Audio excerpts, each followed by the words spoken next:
اس کو جمہوریت کہتے ہیں, ڈیموکریسی کہتے ہیں, جبکہ پاکستان میں اس کا نام و نشان نہیں ہے, نام و نشان نہیں ہے. اور یہ ملک ڈما ڈول ہو رہا ہے, آلریڈی ڈما ڈول ہے, یہ آلریڈی کرال کر رہا ہے. اور اوپر سے اس طرح کے لوگ وہاں پہ پریڈ, وہاں دیکھیں کیسے ہوئی. رمضان کا مہینہ ہے, تم کینسل کر سکتے تھے پریڈ, رمضان کے مہینے میں کیوں پریڈ رکھی ہے بھائی؟ 10 دن بعد کر لو. اور وہ پریزیڈنٹ ہاؤس میں پریڈ کا سارا انتظام کیا گیا, باہر سڑکوں پہ. یہ سب کچھ ہوا کس کے کہنے پہ؟ کس نے فیصلہ کیا؟ کسی کو پتہ نہیں ہوگا. یہ سوائے جنرل آسم جو ہے, جو ابھی چیف آف آرمی اسٹاف ہے, اس کی والدہ مار گئی ہے. تو آپ یقین کریں مبارک صاحب, ایک بڑی خاص بات میں آپ کو بتاؤں, جتنے چور چکے حرام خور لانتی جھوٹے فراڈی وہ اس کی ماں کے لیے دعا کر رہے ہیں. بھائی تم تو پہلے لانتی لوگ ہو, کیا تمہاری دعا سے وہ جنت میں چلی جائے گی؟ کبھی نہیں جائے گی. یہ سب اعمال ہوتے ہیں. اور بہت سارے لوگوں نے بولا کہ میں ایسے الفاظ نہیں دہراؤں گا, لیکن اس نے بولا کہ جس ماں نے اس طرح کا بچہ پیدا کیا اس کے لیے تو ہم رو ہی سکتے ہیں. یہ اخباروں میں لکھا, یہ کمنٹس میں لکھے ہوئے باتیں. تو اس طرح کا ملک جو ہے جس طرح چل رہا ہے, افسوسناک ہے اس قوم کے لیے. اور ہماری وہ بات سچی ہے کہ یہ قوم مردہ ہے. اس قوم کے اندر کسی پڑھے لکھے لائق محب وطن شخص کو آج تک حکومت میں نہیں آنے دیا گیا. کسی قابل جنرل کو چیف آف آرمی اسٹاف نہیں بننے دیا گیا. یہ سب سفارسی لوگ تھے, یہ خود سفارسی آدمی ہے جو بنا ہوا ہے, تو یہ کرسی کو چھوڑنا نہیں چاہتے. اچھا ذرا مختصر رکھیں, یہ بتائیے کہ جو لوگ سامنے بیٹھے ہوئے تھے, چلو صدر تو پاگل ہے آپ کہہ سکتے ہیں, بیمار ہے, ٹون بادشاہ ہے, تو جو سامنے بیٹھے سن رہے تھے تقریر, وہ ان میں بھی کوئی غیرت نام کی چیز نہیں تھی؟ کوئی شرم نہیں آئی کہ یہ ہمارا صدر کس طرح کا ہے, انٹرنیشنل لیول پہ لوگ دیکھیں گے تو اس کی حالت پہ افسوس کریں گے؟ ہمیں یہاں بیٹھ کے سمجھ آ گئی, ان کو سمجھ نہیں آئی. بڑے میڈل شیڈل لگا کے وہ بیٹھے ہوئے تھے, ان کی بیگ ماضی بیٹھی ہوئی تھی. صاحب یہ پریولیج لوگ ہیں, یہ وہ لوگ ہیں جو ان کے چنے ہوئے لوگ ہیں. یہ وہ لوگ ہیں جو کرائے کے ٹٹو ہیں, کرائے کے گھوڑے, یہ کرائے کے گھوڑے ہیں. یہ سب ان کو انویٹیشن کارڈ دیا گیا, گاڑیاں بھیجی گئی, اور جناب وہاں سے اٹھا کے بٹھایا گیا ڈنڈا مار کے ادھر, پھر جائیں گے کھانا کھائیں گے, پاکستان زندہ باد, کروڑوں روپے خرچ ہوں گے, کھا پلا کے پھر ان کو سندے بھی سرٹیفکیٹس بھی جناب ان کے ہاتھوں میں گلوں میں لگائیں گے, ان کو بھیجیں گے. جبکہ قابل لوگ جو ہے دنیا کے, پاکستان کے, وہ یا تو باہر بیٹھے ہوئے ڈر کے وہاں سے بھاگ گئے, یا پھر پاکستان کے اندر ہے, ان کو کوئی لفٹ نہیں دیتا. آپ نے کبھی نہیں دیکھا کسی پروفیسر کے, کسی یونیورسٹی کے پروفیسر کو, کسی وائس چانسلر کو کبھی انعام دیا گیا ہو. آپ نے کبھی نہیں دیکھا کہ کسی اور قابل ترین منسٹری کے بندے کو انعام دیا گیا ہو. یہ چور چکے, ہاکی, فٹ بال, کرکٹ, بھائی پاکستان سے اس کا کیا غرض ہے؟ وہ آرام خور وہاں پاکستان کا پیسہ بھی کھاتے ہیں, ہار کے واپس آتے ہیں, پھر انعام ملتے ہیں, ان کو کروڑوں روپے دیتے ہیں. یہ لوگ پیسہ پاکستان کا, تو ایسے لوگوں کو تو لوگ لسٹ نہیں دیتے نا. انڈیا میں کبھی کسی کرکٹر کو کبھی وزیر اعظم بلا کے کھانا نہیں کھلایا, نہ چائنا میں کھلایا, نہ کسی اور ملک میں. یہ کرپٹ ملک ہے ایک ایسا. سر یہ بتائیے, ہارے ہوئے لوگوں کو بھی گلے میں ہاتھ ڈالتے ہیں اور وی آئی پی لوجوں سے گزارتے ہیں. یہ شرمناک بات ہے کہ پاکستان آج تک ترقی نہیں کر پائے انہی لوگوں کی وجہ سے, کہ وہاں پہ پریولیج ان لوگوں کے لوگ بیٹھے ہیں جو پاکستان کے اوپر حاوی ہیں اور پاکستان کو کھا رہے ہیں. کرپٹ ترین لوگ ہیں یہ, زرداری کے, مسلم لیگ نون کے, ایم کیو ایم کے, اور ولی خان کا, یہ سارے گروپ ہے جو پاکستان کے دشمن ہے. یہ ان کے لوگ بیٹھے تھے, کوئی محب وطن آدمی وہاں پہ نہیں بیٹھا تھا. سر یہ بتائیے, جو اس وقت امریکہ کا جو وہاں پہ امریکہ میں پاکستان کا ایشو چل رہا ہے, کانگریس میں یہ چیز پہنچا دی گئی ہے کہ پاکستان کا موجودہ چیف آف آرمی سٹاف جو ہے یہ ٹھیک نہیں ہے, انسانی حقوق کا جنازہ نکال دیا, الیکشن میں چوری, اور وہ تمام چیزیں اس پہ لگائی گئی. وہاں پہ درخواست جمع ہوگی ہماری اطلاع کے مطابق. تو یہ نوبت کیوں پہنچی؟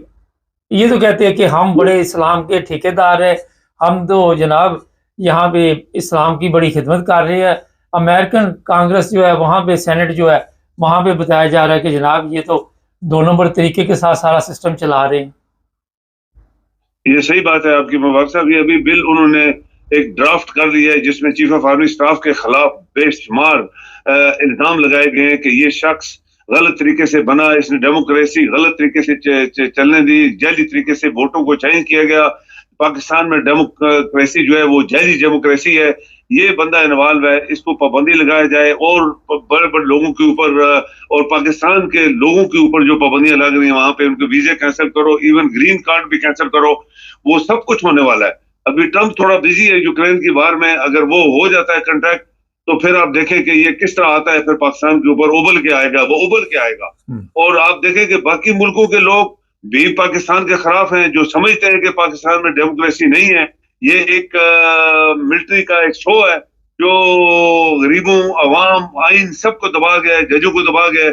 تو یہ سب کچھ ہونے والا ہے، بہت تھوڑی دنوں تک یہ بہت کچھ ہو جائے گا، ابھی چینج آئے گی۔ لیکن یہ کون آدمی ہے؟ سوال یہ ہے، یہ کون آدمی ہے جو ایک معمولی سا شخص کا بیٹا تھا، اور معمولی سے ایک خاندان کا آدمی تھا، اور معمولی سے ایک گھرانے کا بندہ، یہ وہاں چڑھا، اوپر تک پہنچ گیا، اور اس کی کتنے لوگوں نے سفارشیں کی۔ آپ کو سب پتا ہے کہ پاکستان کے جتنے جنرل بنے، کس کس لوگوں نے سفارشیں کی۔ بہت لوگ جو تھے، قابل ترین لوگ پاکستان کے جو بننے چاہیے تھے، وہ نہیں بنائے گئے چیف آف آرمی اسٹاف، اور 10 بندوں نے سفارشیں کر کے ان کو اوپر چڑھایا، پھر انہوں نے پاکستان کا بیڑا غرق کیا، کسی نے تڑوا دیا، کسی نے بیڑا غرق کروا دیا۔ تو یہ آج جو کچھ ہو رہا ہے، میں سید ہوں، میں شاہ ہوں، میں پیر ہوں، میں جناب حافظ ہوں، اٹس اے فراڈ، بہت بڑا فراڈ۔ جب دیکھتے ہیں کہ یہ قوم ہی بیوقوف ہے اور مری ہوئی قوم ہے، تو پھر اپنے ساتھ ٹائٹلز ایکسٹرا لگانا شروع ہو جاتے ہیں۔ میں سید ہوں، میں فراڈ ہوں، میں فلان ہوں۔ مشرف بھی کہنا شروع ہو گیا تھا میں سید ہوں، اور بڑے بڑے لوگوں نے بولا میں یہ ہوں، میں وہ ہوں۔ تو ملا تو کسی کو کچھ نہیں ہے۔ کیا کوئی کسی کو مرنے سے بچا سکتا ہے؟ اگر میں سید ہوں، ایک سوال ہے، ٹائم کافی ہو گیا، ایک بڑا اہم سوال ہے۔ یہ ایک یوٹیوبر تھا رجب بٹ، اس نے ایک پرفیوم، بڑی احتیاط سے ذرا جواب دیجیے گا، کہ اس کا نام رکھ دیا 295 پرفیوم کا۔ کل علماء نے ایک پولیس اسٹیشن کا گھیراؤ کیا، اور سوشل میڈیا پہ بھی 295 کے نعرے لگ رہے ہیں۔ یہ بتائیے کہ نام رکھنے سے کیا ہو جاتا ہے؟ کوئی فرق پڑ جاتا ہے؟ کوئی یہ کہتے ہیں جناب اس نے اس جو قانون تھا، جو آرٹیکل تھا، اس کی توہین کی ہے، اور اس کو اب یہاں پہ ہم رہنے نہیں دیں۔ اس کے خلاف ایف آئی آر درج کر دی گئی ہے، اور اس ایف آئی آر میں یہ کہا گیا کہ اس نے مذہب کی توہین کی ہے۔ اب اس میں مذہب کی کہاں سے توہین آ گئی اگر اس نے 295 رکھ دیا؟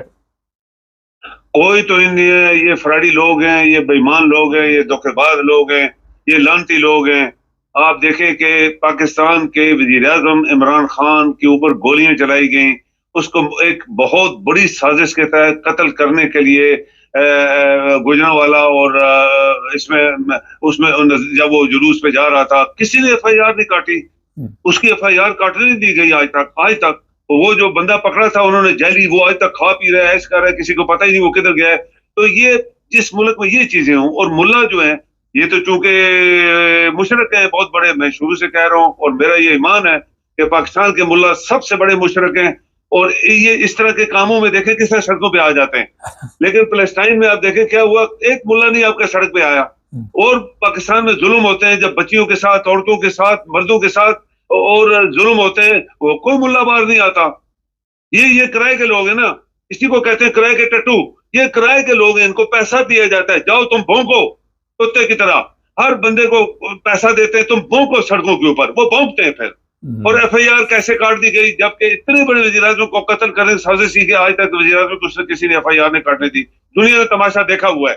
تو یہ لوگ جو ہیں، ان کی ایک شرمناک، میرے خیال میں، چونکہ پاکستان میں آئین نہیں ہے، کیونکہ آپ کے جج مرے ہوئے ہیں، مردہ ہیں، حرام خور ہیں، حرام کی روٹیاں کھاتے ہیں، کیونکہ آپ کے ادارے جو ہیں وہ آئین اور کے اوپر عمل نہیں کر رہے، نہ اسلام کے اوپر عمل کر رہے۔ اسلام پاکستان میں آئی نہیں ہے مبارک صاحب۔ میں کہتا ہوں کہ اسلام کوئی پاکستان میں نہیں ہے۔ یہ اسلامک ریپبلک ایک گونسا تھا جو رکھا تھا انہوں نے نام اس کا، اس کے اوپر آج تک عمل ہوا ہی نہیں ہے۔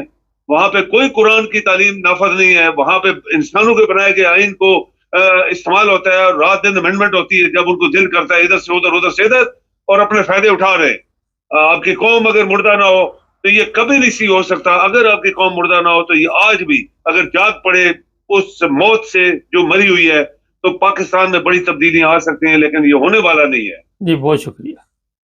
جی تک ناظرین، اسلامی ممالک کے جتنے بھی ہیں 55 ہے 56 ہے، وہاں پہ رمضان کے دوران لوگ عبادت میں لگے ہوئے ہیں، لوگ روزے رکھ رہے ہیں، لوگ صدقہ خیرات دے رہے ہیں، لوگ عبادت، کوئی تہجد پڑھ رہا ہے، نماز پڑھ رہے ہیں۔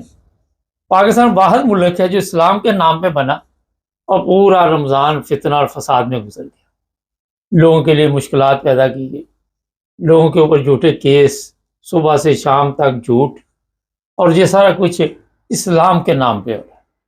چیف آف آرمی اسٹاف آج خود دیکھے کہ امریکہ میں اگر کوئی ایسی درخواست جمع ہوتی ہے تو وہاں سے آپ اندازہ لگائیں کہ ہماری ملک کا عزت اور وقار کہاں پہ پہنچا ہوا ہے، کہاں پہ آج ہم پاکستان کو لے گئے ہیں کہ ہمارے چیف آف آرمی اسٹاف کی دوسرے ممالک کے جو بھی سینیٹ ہے یا کانگریس جو بھی ہے وہاں پہ درخواستیں جمع ہو رہی ہیں کہ یہ بندہ جو ہے یہ انسانی حقوق کی خلاف ورزی کر رہا ہے، اور اس میں کوئی شک نہیں ہے، بے شمار بے گناہ لوگوں کو مارا گیا، ابھی بھی قتل و غارت ہو رہی ہے بلوچستان میں، اور سمجھا یہ جاتا کہ شاید میں نے پتہ نہیں قیامت تک یہاں پہ چیف آف آرمی اسٹاف رہنا، کبھی غور نہیں کیا کہ پتہ نہیں میرے ساتھ اگلے 1 منٹ میں بھی کیا ہو جائے، اور اللہ تعالیٰ کی لاٹھی بے باز ہے۔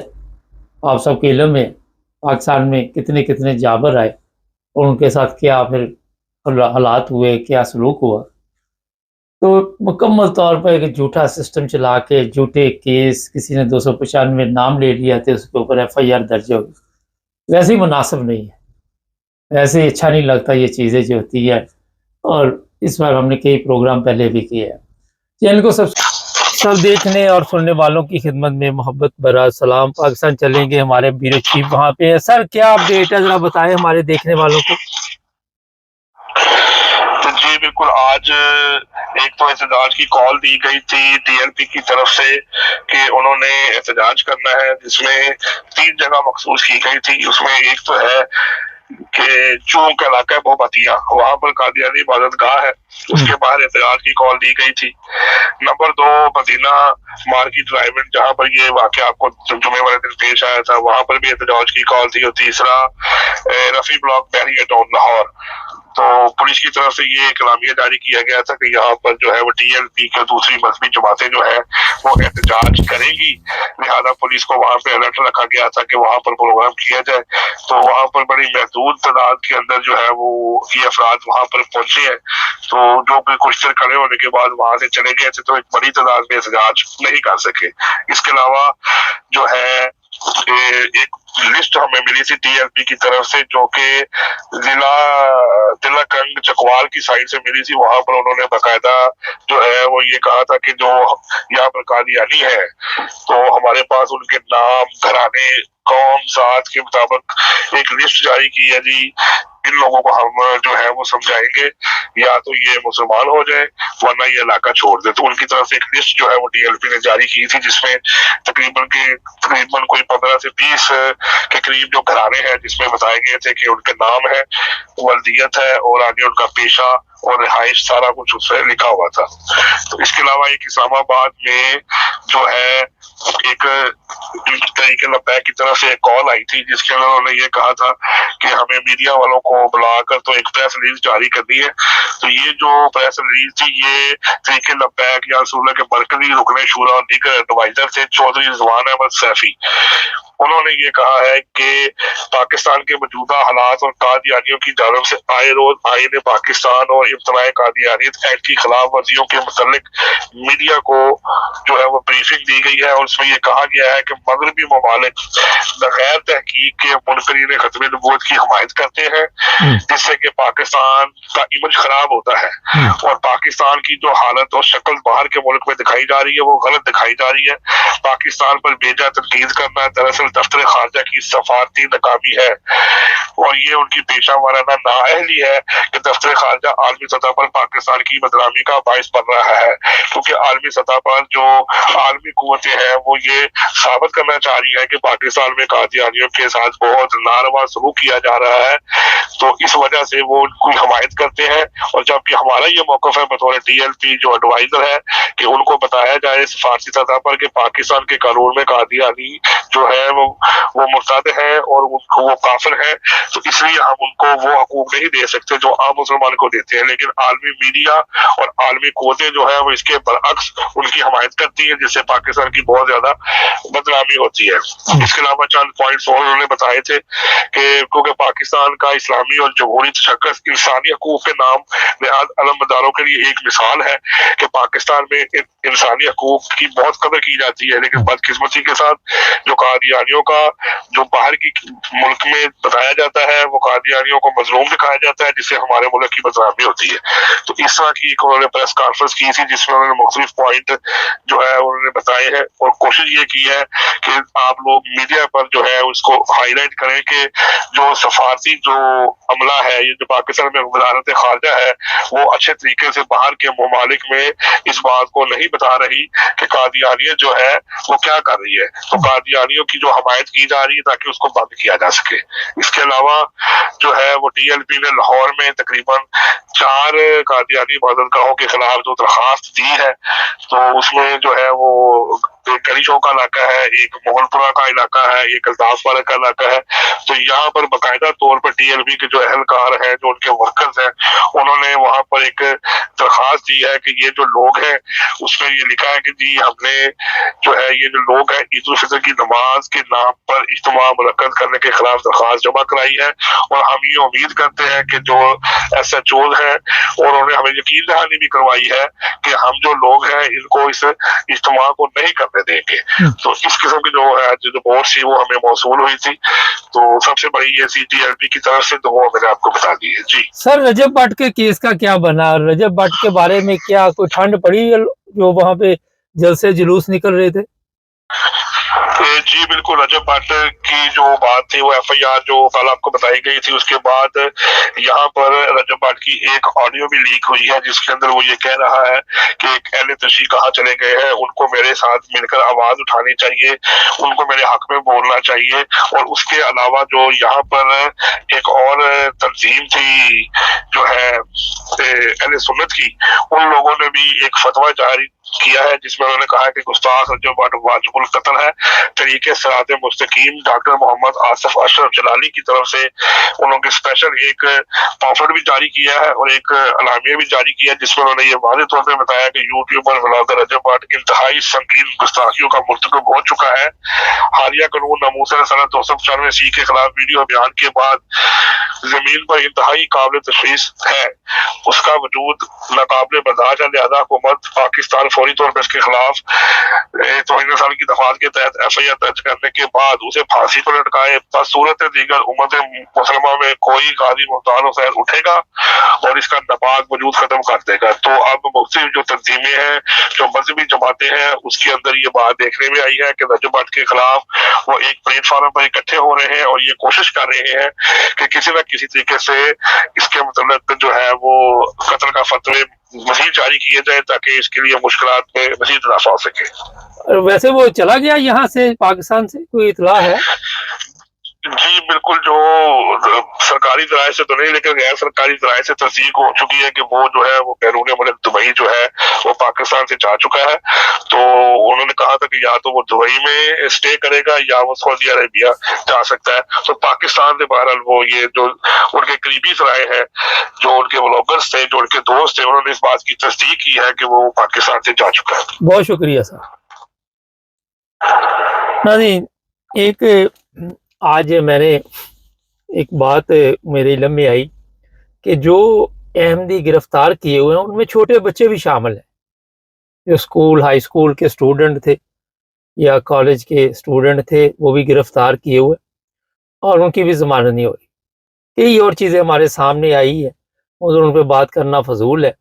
لیکن پاکستان جیسے ملک میں جہاں یہ کہہ رہے کہ انسانی کو کی کوئی خلاف ورزی نہیں ہو رہی، آئے دن کبھی کسی احمدی کو نقصان پہنچایا جاتا ہے، کبھی کسی احمدیوں کی مسجد کو نقصان پہنچایا جاتا ہے، احمدیوں کو گرفتار کیا گیا ہے اور ایسے قوانین ان پہ ڈالے گئے ہیں جو سزائے موت یا دوسرے ہے۔ اور دوسری طرف یہ جس طرح رجب بٹ کے لیے فتوے جاری کر رہے، یورپ میں آپ اس طرح کی بات کریں تو آپ کو پتہ لگ جائے کہ ایسی بات کرنا کتنا بڑا یہاں پہ جرم ہے۔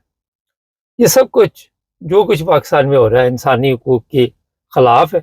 اور یورپ کے لوگوں کو یہ بتانا چاہتے ہیں، ان کی ایمبیسیاں سب وہاں پہ موجود ہیں، وہ دیکھ رہے ہیں کہ کیا یہاں پہ آپ لوگ کر رہے ہیں۔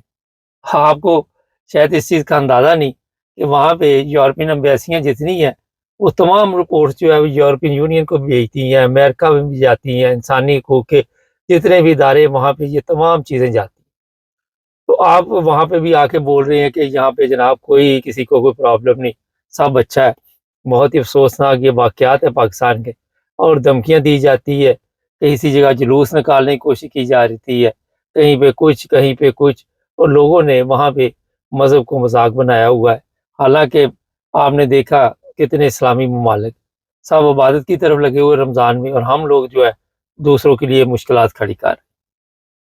پاکستان میں جیلوں میں جو حالات بنے ہوئے ہیں وہ بھی افسوسناک ہیں، اور میں یہ کہوں گا کہ جب تک پاکستان میں ایسے قوانین موجود ہیں جس سے لوگ نجائز فائدہ اٹھائیں، یا تو پھر بنائے نا کہ جناب اگر کسی نے یہ غلط کیس کیا تو اس کو سزائے موت دیں گے۔ کسی میں ہمت ہے یہ سب دو چار بندے جتنے بھی یہ جھوٹ جا کے، وہ آپ کو پتا ہے وہ جو سلمان تصیر جس عورت سے ملا تھا کرسچن سے، اس کے اوپر بھی غلط کیس ڈالا ہوا تھا، بعد میں کوئی گواہ ملا نہیں تھا۔ ان کو پتا کہ ہمیں کسی نے پوچھنا نہیں، ہم جو مرضی دندناتے پھریں یہاں جس طرح مرضی کرتے رہے، اور بتایا جا رہا ہے کہ احمدی جو ہے وہ جی بدنامی کا باعث بن رہے ہیں۔ آپ کی تو بڑی اچھی شہرت ہے، اسپین سے جو پکڑے گئے، اٹلی سے ایک پکڑا گیا، اس سے تو پاکستان کا نام روشن ہوا، اور پاکستان میں جو آپ جلسے جلوس کر رہے ہیں، مساجد پہ حملے کر رہے ہیں، لوگوں پہ حملے کر رہے ہیں، جھوٹی FIR، جھوٹے کیس، قتل، یہ وہ، یہ سب کیا ہے؟ اس سے کیا نام روشن ہو رہا پاکستان کا؟ یہ باتیں میں اس لیے کہہ رہا ہوں کہ اگر آپ عدل سے کام نہیں لیں گے اور ہر وقت صرف جھوٹ جھوٹ جھوٹ اور جھوٹ کے علاوہ کچھ نہیں، تو پاکستان کے حالات ایسے جو اس طرح آپ دیکھ رہے ہیں اس سے زیادہ بھی بدتر ہوں گے۔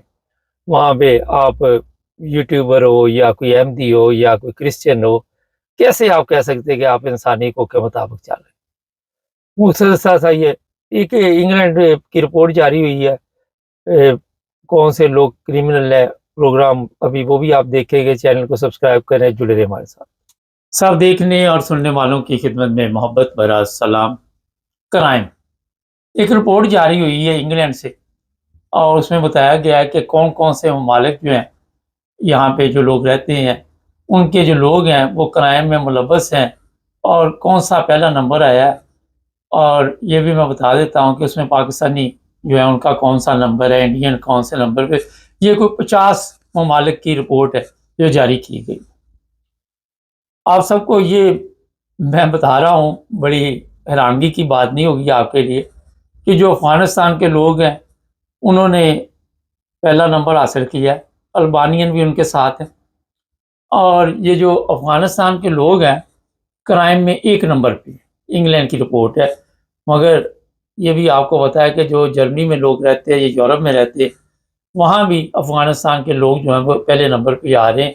انہوں نے اپنی برتری جو ہے وہ برقرار رکھی ہوئی ہے، اور اس میں کوئی کمی پیشی نہیں آئی۔ جو سب سے ضروری چیز ہے کیا کرائم ہے وہ میں تھوڑے سے بتا دیتا ہوں۔ ان میں سب سے جو خطرناک ہے وہ ریپ کے کیس ہے لڑکیوں کے ساتھ، اور یہاں تک ایک واقعہ جرمنی میں پیش آیا کہ افغانستان کے بندے کو قتل کرنے کے بعد اس افغانی نے اس لاش کے ساتھ، بندے کے ساتھ بھی بدکاری کی، مرے ہوئے بندے کے ساتھ۔ اور وہاں بھی افغانستان کے لوگ جرمنی میں بھی اور انگلینڈ میں بھی چھوٹی عمر کی لڑکیاں ہیں یا جو بھی لڑائی جھگڑا فتنہ فساد، اس میں جناب وہ بڑھ چڑھ کر حصہ لیتے ہیں۔ اور یہ نہیں کہ یہ رپورٹ آنے کے بعد کوئی فرق پڑ جائے گا، کوئی خاص فرق نہیں پڑے گا، اور اسی طرح چلتے رہے۔ میں کوئی افغانستان کے لوگوں کے خلاف نہیں ہوں، مگر بندے کو اپنے آپ کو تبدیل کرنا چاہیے۔ مقصد ان چیزوں کا ہوتا ہے، ان پروگراموں کا یا ان رپورٹوں کا، کہ آپ میں کوئی کمزوری ہے تو اسے ٹھیک کریں۔ یہاں پہ فراڈ، 2 نمبر کام اور بے شمار ایسی چیزیں ہیں جن میں ان کا نمبر جو ہے وہ 1 نمبر آیا ہے۔ البانین بھی ان کے ساتھ شامل، وہ بھی پہلے نمبر پہ، یعنی کہ دونوں کا مقابلہ آپ لگا سکتے ہیں کہ اگلے جو رپورٹ آئے گی اس میں پہلے پہ یا دوسرے پہ یا اکٹھی رہتے ہیں۔ اور جو ہمارے پاکستانی ہیں وہ کوئی میرا 28 نمبر پہ ہے۔ اور یہ میں بتا دوں جو پاکستانی ہے ان پہ جو الزامات ہیں جو اسٹوڈنٹ آ رہے ہیں وہ بھی غلط کاموں میں پڑ جاتے ہیں. پچھلے دنوں ایک خبر مجھے ملی تھی، میں کل اس پہ پروگرام بھی کرنا چاہ رہا تھا کسی کے ساتھ، کہ پاکستانی ہے اسٹوڈنٹ ویزے پہ آیا اور 2 لڑکیوں کے ساتھ غلط کام کیا، پھر ان کو پتہ نہیں قتل کر دیا. اور یہ جو چیزیں ہو رہی ہیں یہاں پہ اسٹوڈنٹوں کے ساتھ، یہ آتے ہیں پاکستان سے. اب یہاں پہ فیس بک ہے، ٹک ٹاک ہے، سوشل میڈیا ہے، کنٹرول سے باہر ہو جاتے ہیں. جیسے ہی کوئی لڑکی ان کے ساتھ حال چال ہی پوچھ لے تو انہیں پیار ہو جاتا ہے. اور وہ پیار جب ہوتا ہے یہ بھی نہیں دیکھتے کہ آگے کوئی 12 سال کی ہے، 14 سال کی ہے، 13 سال کی ہے، کوئی ان کو پتہ نہیں ہوتا. اور پھر ایسی ویڈیو سامنے آئی کہ یہاں پہ پھر ان کو گرفتار کیا گیا انگلینڈ میں، اور باقاعدہ پولیس نے ظاہر ہے پکڑا، پھر ان کو سزا ہوگی. اور یہاں پہ بہت بڑا یہ جرم ہے. 18 سال سے کم لڑکی ہو یا لڑکا ہو، آپ کو پتہ ہے کہ اس کے لیے اگر آپ نے کوئی ایسے الفاظ یا ایسا کچھ کہہ دیا یا کوئی ایسی کوشش کی کہ اس کو گیم شیم ڈالنے کی، جو میں بتانا چاہ رہا ہوں سمجھ گئے، تو وہ آپ کے گلے پڑ جائے گی. اگر اب نہیں پڑے گی تو 1 2 سال بعد، 3 سال بعد شاید فی الحال آپ سمجھیں کہ کچھ نہیں ہوا، لیکن جب بھی آپ پکڑے جائیں گے اس وقت آپ کا بڑا کام ہو جائے گا. ایک کیس یہاں پہ ہوا تھا، میں پہلے ذکر کر چکا ہوں کہ پتہ نہیں وہ بچی تھی، اس کے ساتھ ایسا غلط کام کیا اس نے، اور پھر 16 سال شاید بعد اس لڑکی نے اس کو بازار میں دیکھا اور اس نے اس کا پیچھا کیا. پھر وہ ایک مسجد میں گیا اور پھر لڑکی نے پولیس کو فون کیا اور آج کل وہ صاحب جیل میں ہے. یہ میں اس لیے آپ کو مثال دے رہا ہوں کہ جرم کوئی بھی ہے، جب بھی اس کا پردہ اٹھے گا تو سمجھے کام ہو گیا.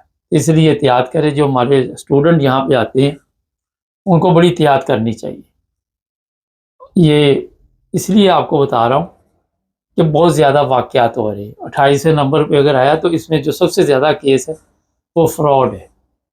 فراڈ اور یہ جو میں نے بتایا عام پبلک بھی جو ہے وہ اسی کام میں لگی ہوئی ہے. پاکستانی ریپ کے کیس ہے، یہ ہے وہ ہے، ڈرگس کا بڑا ہے اس میں ہے، اور 2 نمبری کام ہے.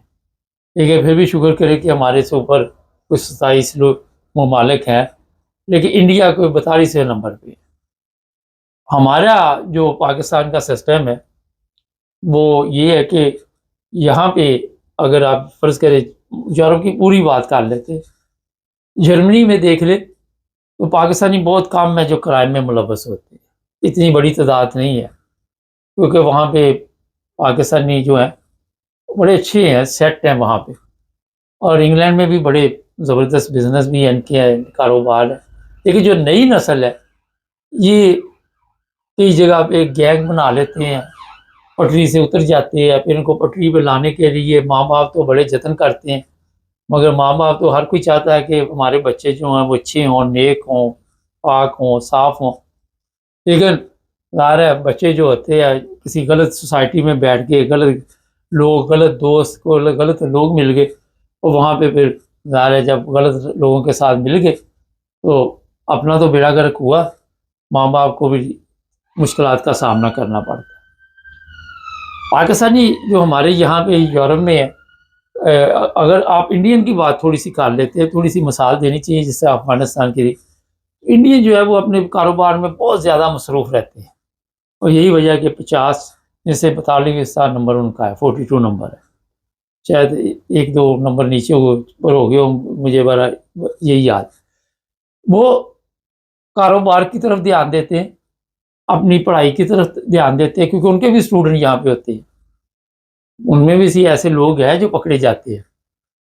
میں نے پچھلے دنوں ایک دیکھا تھا بندہ، وہ بھی اسی طرح چھوٹی عمر کی لڑکی کو گیم شیم ڈال رہا تھا تو پکڑ لیا انہوں نے، پھر اس کی ویڈیو بنائی اور پھر اسے واپس بھجوا دیا. اور یہاں پہ آپ کو میں یہ بتا دیتا ہوں کہ ایسے اسٹوڈنٹوں کے لیے پھر یورپ میں کوئی جگہ نہیں، اور خاص کر اگر آپ انگلینڈ میں بھی پکڑے گئے تو یہاں بھی آپ کو نہیں آنے دیں گے دوبارہ. تو پاکستانی جو ہے وہ اگر کوشش کرے تو اپنے آپ کو بہتر کر سکتے ہیں. یہاں آ کے ہم اگر جو پاکستان میں جو کچھ سیکھتے ہیں اپنے آپ کو تبدیل کریں، یہاں کے ماحول میں ایمانداری کی طرف توجہ دے اور جو بھی یہاں کے قوانین ہیں ان کا احترام کرے. 2 نمبر ایک ہوتا ہے شارٹ کٹ، وہ کہتے ہیں جی بڑی جلدی جمپ اور جاؤ، سوئچ پروگرام جو ہمارے ذہن میں بیٹھا ہوا ہے، تو سوئچ پروگرام ذہن سے نکالیں محنت کے ساتھ. اور جہاں بھی کام کریں محنت، بڑا مشکل کام، میری باتوں سے تو نہیں فرق پڑے گا. یہ جہاں پہ میں پروگرام کر رہا ہوں، ایک پاکستانی سے کام کروایا تھا، بیڑا گرک کر گیا، پھر ایک انڈین کو بلایا. آج 10 سال ہو گئے، بہترین، وہاں پہ کوئی پرابلم نہیں ہے، وہ سیم کام. تو یہ میں بتا دیتا ہوں کہ نیت صاف کرنی پڑے گی.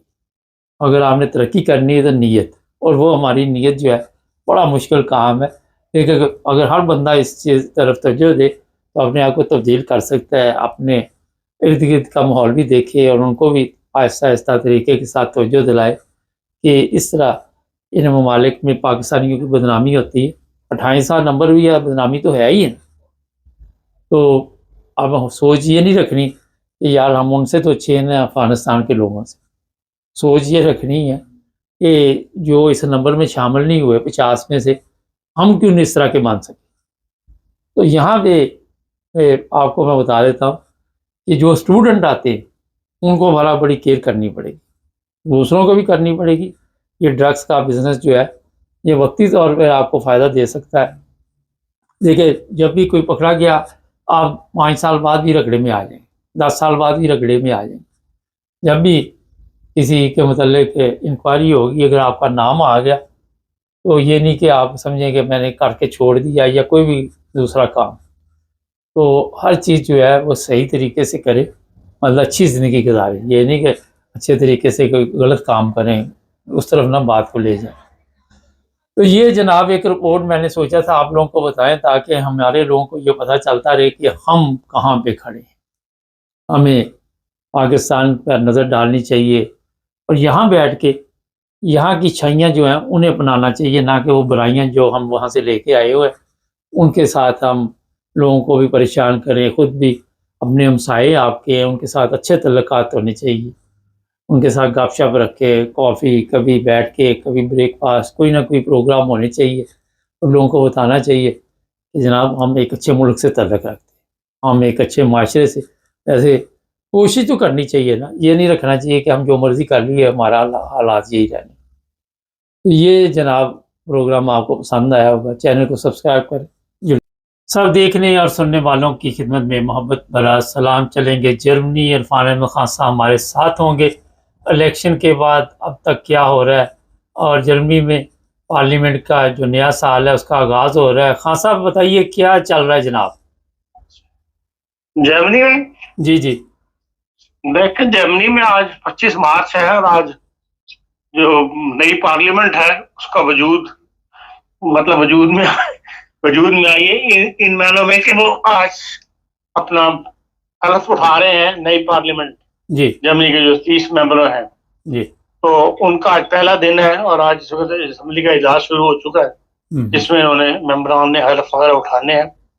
اور یہ جو 630 ممبران کی اسمبلی ہے اس میں 73 ممبران وہ ہیں جو نان جرمن روٹس رکھتے ہیں. مطلب جب یہ جرمنی میں پیدا ہوئے تو ان میں کے ماں باپ جو تھے ان میں سے ایک جو ہے وہ اس وقت تک جرمن نیشنل نہیں تھا.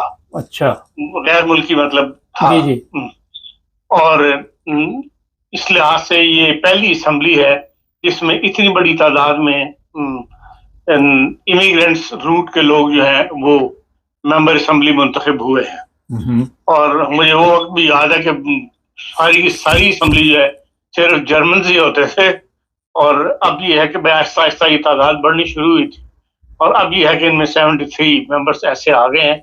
ان میں ٹرکش بھی ہیں، زیادہ تر جو ہیں وہ ان میں ٹرکش اور جو ایسے جرمنس جو جرمنی چھوڑ کے ایسٹرن بلاک میں جا کر آباد ہو گئے تھے اور اب دوبارہ واپس یہ روس کے ختم ہونے کے بعد، روس کی اتحادی ممالک ختم ہونے کے بعد جو دوبارہ واپس جرمنی آ کر آباد ہوئے ہیں تو ان میں سے نوجوان جو ہے وہ دیے گئے ہیں. جی اس میں 46 ممبرس وہ ہیں جو انڈر 30 ہے، ان کی ایج جو ہے 30 سال سے کم ہے.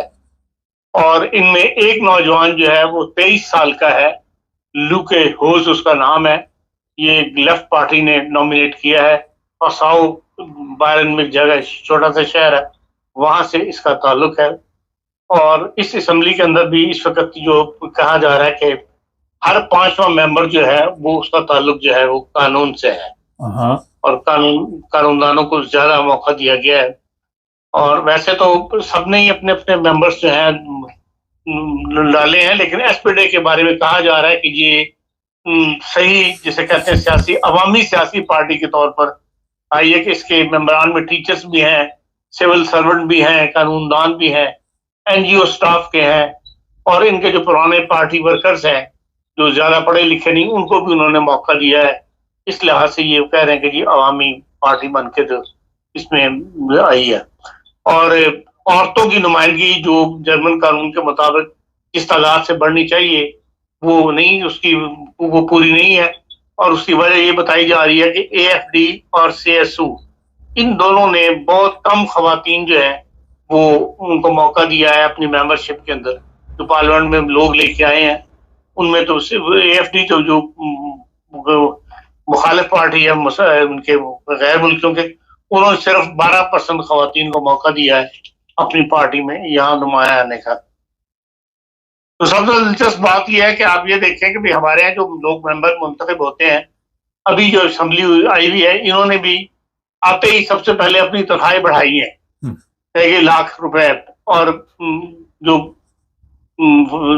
وزارتیں ہیں جو وزیر ہیں انہوں نے بھی اپنی تنخواہیں بڑھائی ہیں۔ اور یہاں پر جو 23 سال کا لڑکا جو پہلی دفعہ اسمبلی ممبر منتخب ہوا ہے، لوکے ہوس، اس نے کہا ہے کہ میری تنخواہ جو پارلیمنٹری تنخواہ 11,000 یورو جرمنی میں ممبر پارلیمنٹ کو ملتے ہیں، اس نے کہا کہ میں 2,500 یورو اپنی ذات کے لیے رکھوں گا، اور باقی سارے پیسے جو ہیں وہ میں این جی اوز کو یا جو وہ لوگ جو مستحق ہیں، جو غریب ہیں، جن کو اس پیسے کی ضرورت ہے، ان میں تقسیم کر دوں گا۔ میری ذات کے لیے 23 سال کے لڑکے کو 2,500 یورو جو ہے وہ کافی ہے، میں اسی میں گزارا کروں گا۔ یہ بہرحال ایک اچھی مثال اس نے جو ہے وہ قائم کی ہے۔ اور نوجوان جو ہیں ان سے لوگوں کو زیادہ امیدیں وابستہ کر رہے ہیں، جو 46 نوجوان جو 30 سال کم عمر سے 30 سال کی عمر تک کے لوگ آئے ہیں، تو وہ بھی یہ کہہ رہے ہیں کہ ہم چاہتے ہیں کہ جرمنی کا پولیٹیکل جو پارٹی کا جو سسٹم ہے، جو پولیٹیکل پارٹیز ہیں وہ ان مسائل کے ساتھ ڈیل کریں جن کا تعلق غریب عوام سے ہے۔ جرمنی کے اندر مکانوں کے کرائے وغیرہ بہت زیادہ بڑھ گئے ہیں، مہنگائی بہت زیادہ بڑھ گئی ہے۔ وہ یہ انٹرنیشنل پالیٹکس سے زیادہ یہ توقع کرتے ہیں کہ ہمارا جو کام کرنے کا طریق یہ ہوگا کہ ہم اپنی پولیٹیکل پارٹیوں کو مجبور کریں کہ وہ ہمارے عوام کے جو مسائل ہیں جرمنی کے وہ اس کو حل کریں، نہ کہ انٹرنیشنل پالیٹکس میں زیادہ دخل دیا جائے۔ پھر وہ کہتے ہیں کہ ہماری کوشش یہی ہوگی کہ جو نئی اس کے پارلیمنٹ جو ہے اس کو ایک نئی شیپ دی جائے، الیکشن کمیشن میں ایسی ریفارم کی جائے کہ جو نوجوان قیادت ہے وہ اب جرمنی میں سامنے آئے۔ یہ جو پرانے سیاستدان ہیں انہوں نے وہ کہتے ہیں کہ ان سے ہماری اب جان چھوٹنی چاہیے، اور ہر پارٹی کے اندر نئے قیادت جو ہے وہ سامنے آنی چاہیے، نئے لوگ منتخب ہو کے ایک نئی سوچ جو ہے وہ جرمنی کی سیاست میں جو ہے وہ داخل ہو اور ان کے ہاتھ میں جو کمان دی جائے۔ اس قسم کی گفتگو کے ساتھ جو ہے وہ آج اسمبلی کا اجلاس جو ہے وہ شروع ہوا ہے۔ یہ وہ گفتگو تھی جو اسمبلی اجلاس سے پہلے پریس کے ساتھ انہوں نے گفتگو کی ہے، نمائندگان نے جو انہوں نے باتیں کی ہیں وہ میں نے آپ ناظرین کے لیے اس کے بیان کر دی ہیں۔ ناظرین خان صاحب، اس سے اگلا سٹیپ کیا ہوگا اس اجلاس کے بعد؟ دیکھیں، ظاہر ہے کہ سب سے پہلے تو انہوں نے جو 1 ٹریلین کا لیا ہے قرضہ لینے کی آئین میں تبدیلی کر کے حاصل کیا ہے، ابھی تو 1 ٹریلین کو کس طرح خرچ کرنا ہے، اس میں بہت بڑا جو ہے نیا سسٹم بنانا ہے پورا دفاع کا، تو دفاع کا نیا نظام قائم کر رہا ہے۔ سب سے بڑی بحث تو اسی پر ہونی ہے، اور باقی ہاؤس ہولڈ وغیرہ کے جو ہے اس میں قانون میں جو تبدیلیاں ہونی ہیں انہی پہ بحث ہوگی۔ اور جو نیا دفاعی سسٹم انہوں نے 1 ٹریلین کا جو اجلاس ہوا پچھلے ہفتے جس میں منظوری دی گئی ہے، اس کے اندر یہ بات ڈسکشن کے اندر آئی ہے کہ اگر ہم ایک نیا سسٹم قائم کر رہے ہیں، پورا دفاعی نظام جو آج تک ہم امریکہ پر انحصار کرتے تھے، اب ہم نے اس فیلڈ کے اندر اگر اپنا سسٹم نیا قائم کرنا ہے تو ہمیں تو اس وقت غیر ملکیوں کی ابھی بھی اس سسٹم کے بغیر ضرورت ہے. تو جب ایک پورا نظام لے کر آئیں گے اس میں ہزاروں لاکھوں میں نئے افرادی قوت چاہیے ہوگی, اور وہ ہمیں غیر ممالک سے لینی پڑے گی. اس لیے اپنے ذہنوں کو انہوں نے یہ تیار کیا ہے کہ ہاں سیاستدانوں نے مطلب اس میں بحث کے اندر یہ بات سامنے لائے ہیں کہ بھئی آگے تیار ہو جاؤ کہ مزید ہمیں ہنرمند افراد چاہیے. ہاں ہم یہ کہتے ہیں کہ ہم ہنرمند افراد ہی لیں گے, دوسرے افراد کو ہم حوصلہ شکنی کریں گے, لیکن ہنرمند افراد کے جرمنی آنے کے لیے جرمن عوام کو جو ہے وہ تیار ہو جانا چاہیے. یہ بڑی ڈسکشن جو ہے پچھلے ہفتے ہوتی رہی ہے, جو مطلب پبلک کے سامنے وہ یہ بات لے کر آئے ہیں. ظاہر نیشنل اسمبلی کے اندر بھی ایسے قوانین بنائے جائیں گے جن کے اندر ہنرمند افراد کو جو ہے وہ جرمنی آنے کے راستے جو ہیں وہ آسان ہو. ہاں صاحب ایک چیز ذرا بتائیے, جو بھی آپ نے بڑی ایک زبردست بات کی کہ نوجوان نے کہا کہ مجھے صرف 2500 یورو چاہیے اپنے خراجات کے لیے, ایک بڑی زبردست مثال ہے. یہاں پہ بڑا ایک اہم سوال اٹھتا ہے کہ ہمارے ممالک میں تو کوشش ہوتی ہے کہ کوئی 10 گاڑیاں آگے بھی ہوں پیچھے بھی ہوں, یہاں جو اسمبلی کے لوگ ہوتے ہیں ان کو کیا پروٹوکول دی جاتی ہے؟ یہاں ممبر اسمبلی کے پاس کوئی پروٹوکول نہیں ہوتے. اچھا, تو یہ تو ظلم نہیں پڑا ان کے اوپر کرتے ہمارے؟ دیکھیں جو 11 یہاں پہ کوئی ڈیلی الاؤنس نہیں ملتا آپ کو ممبر اسمبلی کو. ممبر اسمبلی کی تنخواہ ہے 11,000 روپے, اسی کے اندر اس میں گزارا کرنا ہوتا ہے. یا یہاں نہیں ہے کہ آپ جس طرح ہمارے یہاں ڈیلی الاؤنس لگا دیا جاتا, تنخواہیں لگا دی جاتی, یہاں کوئی ایسا سسٹم نہیں ہے. پیٹرول وغیرہ فری, گاڑیوں میں جتنا مرضی گاڑیاں فری, یہ بھی پکنک چلتی ہے یہاں پہ؟ نہیں ہے, کوئی ایسا سسٹم یہاں پہ موجود نہیں ہے. اچھا, تو ایک بڑی اہم بات آپ نے کی کہ نوجوانوں کو وہ آگے لا رہے ہیں, اور آپ سمجھتے ہیں کہ نوجوانوں کو آگے لانے سے سسٹم تبدیل ہوگا, کیونکہ ظاہر ہے ینگ دماغ ہے, اور آج جس طرح دنیا ترقی کر رہی ہے, آئی ٹی ہے, کوئی بھی شعبے ہیں, وہاں پہ نوجوان ہی ہیں جو وہ کامیاب جا رہے ہیں. تو اس طرح کے پروگرام ہمارے لوگ کیوں نہیں سوچتے؟ ہمارے سیاسی جو کلچر ہے, یہ سیاسی جو نظام بنا ہوا ہے, اس کے اندر شخصیت پرستی بہت زیادہ ہے. اس کی وجہ سے وہ سارا سسٹم جو ہے, جو ابھی تک کی سیاست ماحول کے اندر جو ذمہ دار ہے, جو انڈسٹریلسٹ ہے, جو صاحب حیثیت ہے, وہ سیاست پر چھایا ہوا ہے اپنی حیثیت کے سے مطلب فائدہ اٹھاتے ہوئے. تو عوام اتنے غریب ہے, دونوں کے درمیان اتنا غربت کا مطلب میدان ہے کہ وہ ہر چیز کے لیے اسی اپنے ذمہ دار کی طرف یا اپنے صاحب حیثیت جو علاقے کا بندہ ہے اسی کی طرف دیکھتا ہے اپنی ہر ضرورت کے لیے. تو یہ اصل میں تو نظام کی خرابی ہے. جب تک نظام تبدیل نہیں ہوگا, اور جو پرانے سیاستدان بیٹھے ہیں یہ تو کبھی بھی نظام کو تبدیل نہیں کریں گے. اسی لیے جرمنی کے نوجوانوں میں یہ سوچ آئی ہے, اور ان نوجوانوں نے کہا کہ ہم چاہتے ہیں کہ نئے لیڈرشپ آئے جرمنی کے اندر. اور پاکستان کو کہ جب سے اسٹوڈنٹس جو یہ سیشنیں وغیرہ ہوتی ہیں ان کے اوپر پابندی لگ گئی تھی پاکستان میں ضیاء اللہ کے زمانے سے, اس کے بعد سے نئی لیڈرشپ اس لیے پیدا ہی نہیں ہو سکی. اس کا سب سے بڑا نقصان یہ ہوا ہے کہ نئے اسٹوڈنٹس لیڈر نہیں پیدا ہوئے جو اپنی یونیورسٹیوں کے اندر سیاست کرتے تھے. گو اس کے نقصانات بھی بہت زیادہ تھے, لیکن یہ کہ وہاں سے سیاسی لیڈر پیدا ہونے شروع ہو گئے تھے, تو وہ اس سے ہم محروم ہیں. تو جب تک یہ سسٹم نہیں بدلے گا ہمارے یہاں, جب تک موجودہ سیاسی سیٹ اپ جو ہے, سیاسی نظام, اس کو بدل کے اور نظام کی اہمیت نہیں دی جائے گی, جو بھی جسے کہنا چاہیے کہ آپ جس نظریاتی سیاست کو فروغ نہیں دیا جائے گا, اس وقت تک تو ہمارے کوئی تبدیلی کا امکان نہیں ہے. یہ شخصیت پرستی پہ چلتی رہی ہے. ہاں صاحب, بڑی تعداد میں آپ نے بتایا جو ایسے لوگ پارلیمنٹ میں پہنچے ہیں جو کسی نہ کسی رنگ میں کسی غیر ملک سے تعلق رکھتے ہیں, یا ماں یا باپ کی طرف سے. تو آنے والے دنوں میں آپ دیکھ رہے ہیں کہ غیر ملکیوں کے لیے کوئی اچھا ہی وہاں پہ سسٹم آئے گا, کوئی بہتر آئے گا. اور ایک بات بڑی اہم آپ نے کی کہ آتے ہی پارلیمنٹ نے اپنی عوام کا سوچنا شروع کیا ہے. ہمارے تو ہوتا یہ ہے نا کہ ہم اپنا سوچتے ہیں, عوام کو مٹی ڈالو, عوام تو وہ کہتے ہیں ضرورت نہیں ہے. تو یہ تو بڑی اچھی سوچ ہے کہ سب سے پہلے اجلاس میں اس پر بات چیت ہو رہی کہ عوام کے مسائل کیا ہیں. بالکل, یہ تو دیکھ لیں, یہ لوگ تو سیاسی پارٹیاں, یہاں کے سیاستدان جو ہے یہ عوامی خدمت کے لیے سیاست کرتے ہیں. ہمارے ماحول کے اندر سیاست کی جاتی ہے اپنا پیسہ بنانے کے لیے, اپنا مرتبہ بلند کرنے کے لیے, اپنا سٹیٹس ہائی کرنے کے لیے. تو یہ بہت بڑا فرق ہے دونوں نظاموں کے اندر. اس لیے لازمی کہ یہاں پہ اس نے سیاست کرنی ہے, اس نے عوام کے لیے سیاست کرنی ہے, عوام کے معیار کو بہتر بنانے کے لیے, ملک کے لیے سیاست کرنی ہے.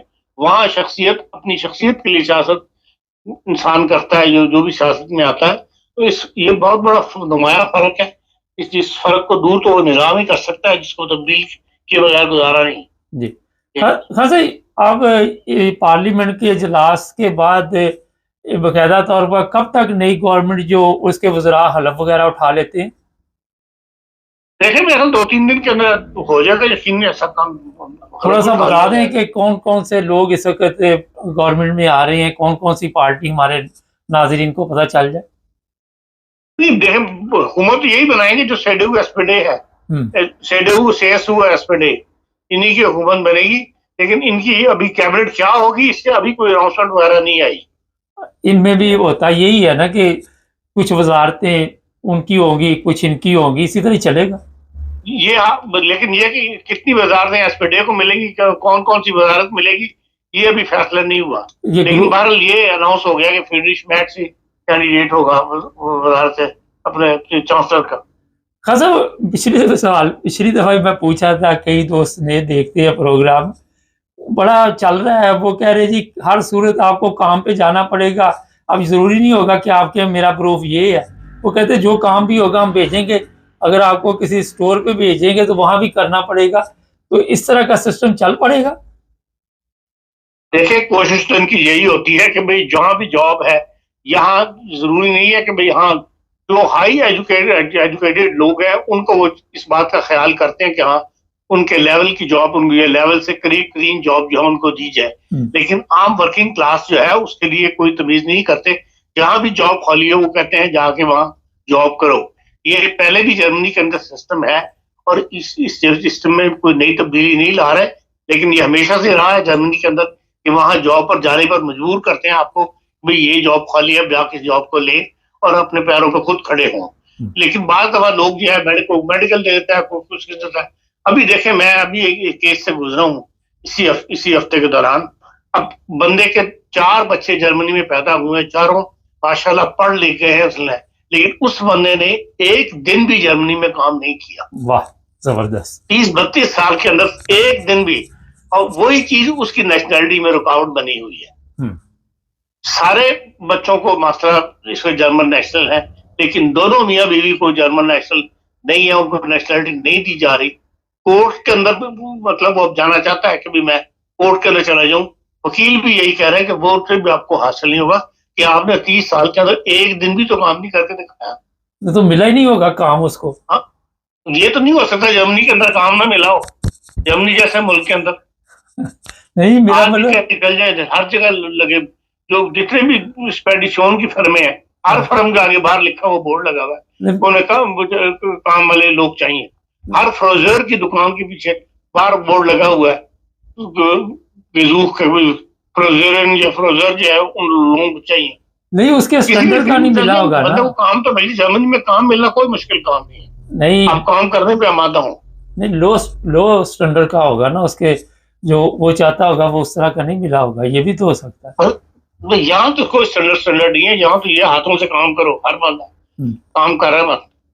خان صاحب ایک اور بات چیت سنا ہے چل رہی ہے کہ آپ دیکھ رہے ہیں جو غیر ملکی یہاں پہ رہ رہے ہیں جن کے پاس ڈولڈنگ وغیرہ ہے, ان کے متعلق بھی یہ غور کر رہے ہیں کہ ان کو لیگل کیا جائے جو لمبے عرصے سے یہاں پہ رہ رہے ہیں.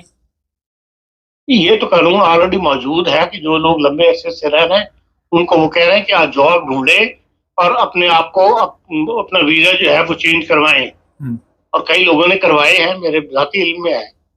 یہ اسکیم تو 2 سال سے ہو گئے, اوپر ہو گئے, چل رہی ہے. لیکن وہ جو شور شرابہ غیر ملکیوں کے خلاف تھا وہ نرم پڑا اب جس طرح. لیکن وہ ایک سیاسی وہ تھا جس کی انتخابی مہم تھی جس کے اندر اے ایف ڈی نے بہت زیادہ شور وغیرہ ڈالا ہوا تھا.